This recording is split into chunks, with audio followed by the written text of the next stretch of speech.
Hello, this is Lady Boulay, and I hope you are having a most marvelous day. Thank you for your support. Thank you for subscribing to the channel. Thank you for your thumbs up, for your comments, and thank you for sharing the videos.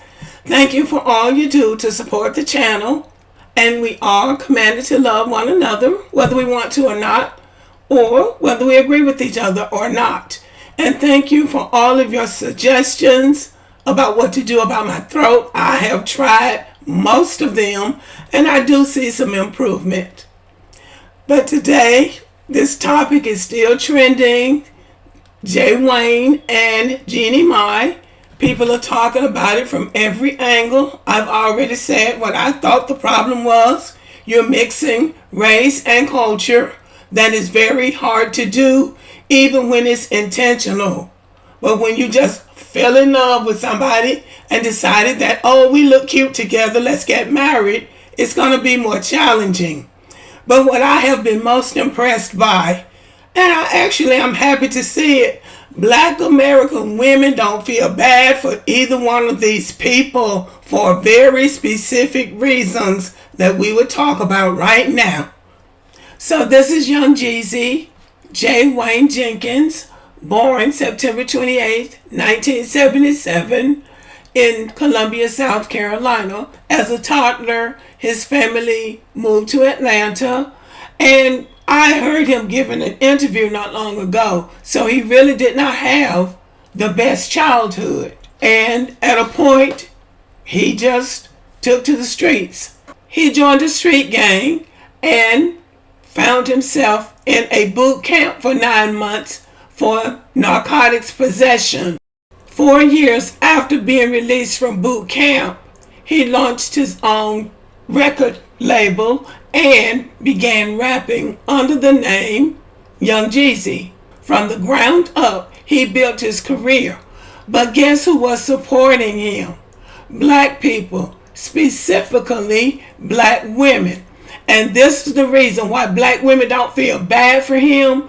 Every time a black man is on the rise, black women are right there cheering them on, worshiping them, doing what they can to support them. And then once they make it and get somewhere, in comes somebody like Jeannie Mai. Now that's his dream girl. The people who helped him on the road up were not his dream girl. So he got his dream girl, he got his dream marriage, he got his dream baby, and now maybe he'll get his dream divorce. I don't believe that black women are rejoicing that this man's marriage didn't work out. I think they simply don't care. And I also think that black women are paying attention to how black men's preferences are changing. At first, it was all about the white women. White girl, white girl, white girl, white girl. And then something happened. And now we have white women on social media platforms dragging black men and saying the same thing about black men that black women say about black men. And when it came to the Hispanics, I don't think they made any real hay with Hispanics, because Hispanics have a serious anti-black sentiment in their community. So they really don't want a black man unless he's got some money to give them. So now it's all about the Asians. And before they get all excited about these Asian women, they need to take a look at this little video, because this is happening all over America.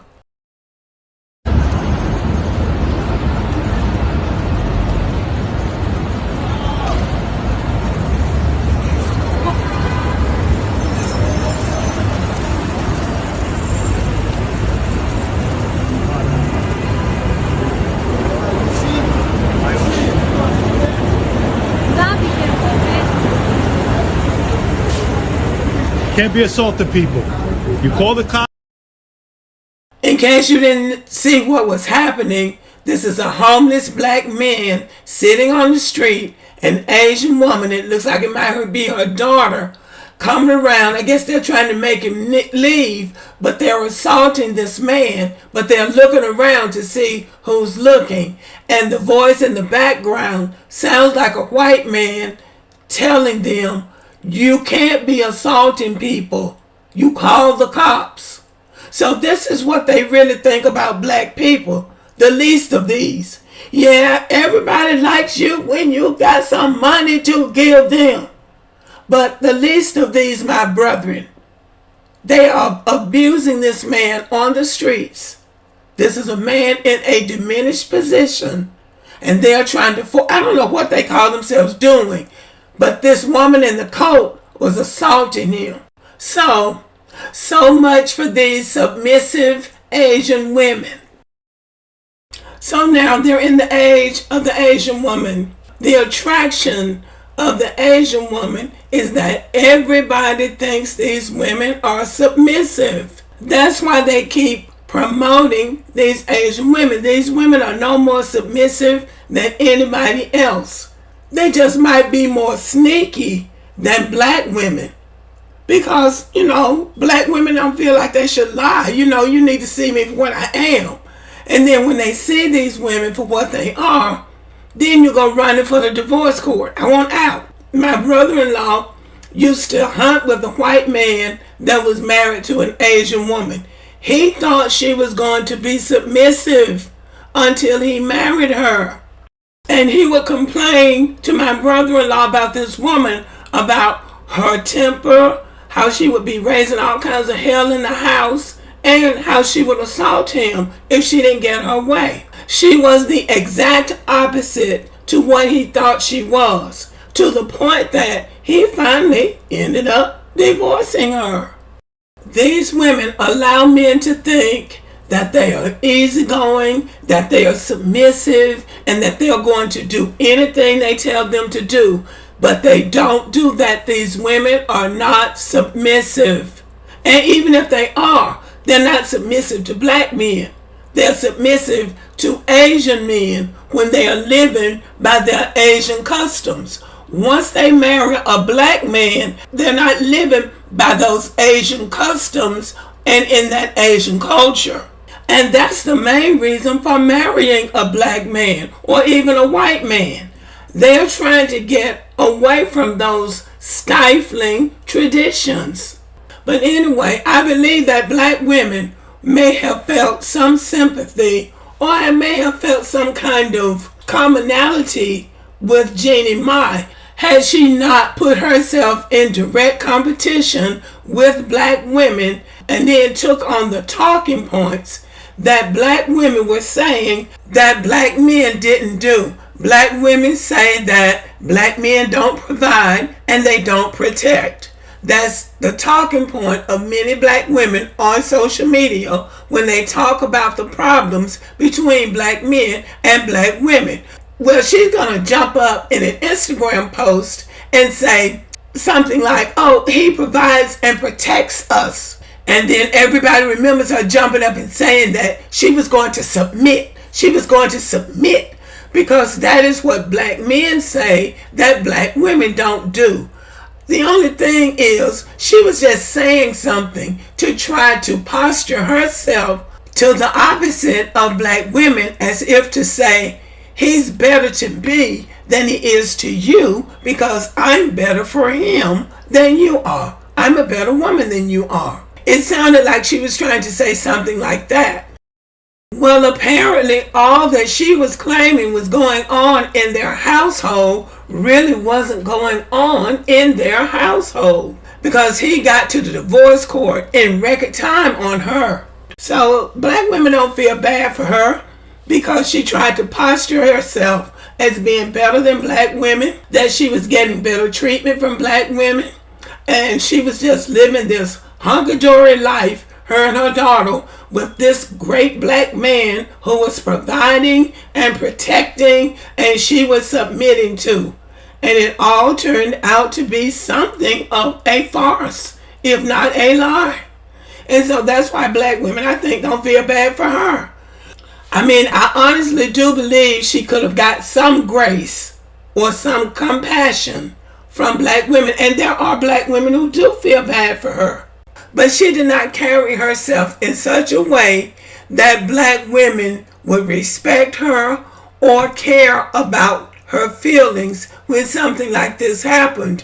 And for all of the people who would say that it doesn't matter what black women think or it doesn't matter what black women say, it does matter. The only reason that anybody is doing an Instagram story is that they want people to care. And anybody with a modicum of common sense knows that if you marry a man outside of your race, the smartest thing for you to do is to try to get partners or somebody from that man's race to embrace you and to see the good in you. Because if things go south, like they seem to be doing here, you're going to see how much influence the people in that man's race have on him. And that includes black men. So the takeaway from this is, if you have a good man, be thankful. Be thankful that you have a good man. Live a good life with your man. Take the best care of him that you can. And keep your mouth shut. Do not try to flaunt it in front of other women. Don't try to make other women feel less than because you think they don't have what you have, because you don't know what they might know about your man, especially if they are of the same race as your man. So that ought to be a lesson for her or any woman. If you got a good man, you got a good man. Treat him well. Live the best life that you can with him, and let that be your blessing. Do not brag on husbands and children, because they will embarrass you and they will disappoint you. That is a lesson that a grown woman should not have to learn. Don't talk about your husband to other women. Now that's what the old women used to tell us. And that is what I say to the young women in my family. Do not talk about your husband to your friends. Do not give out a whole lot of unnecessary information, because you never know when somebody will take some innocent information that you give and turn it into something else. So you have to be careful, especially about your relationship with your husband. You just don't want to invite trouble into your home. Your marriage is sacred to you and your family, your husband and your household. It's not for public consumption. So that should be a lesson to Jeannie Mai. If they get back together, I think she will have learned that lesson. Shut your mouth and take care of your family. Okay, y'all, let me know what you think about the video. Thank you for listening. Subscribe to the channel. Give me a thumbs up. Leave a comment. Share the video. And as always, have a great day.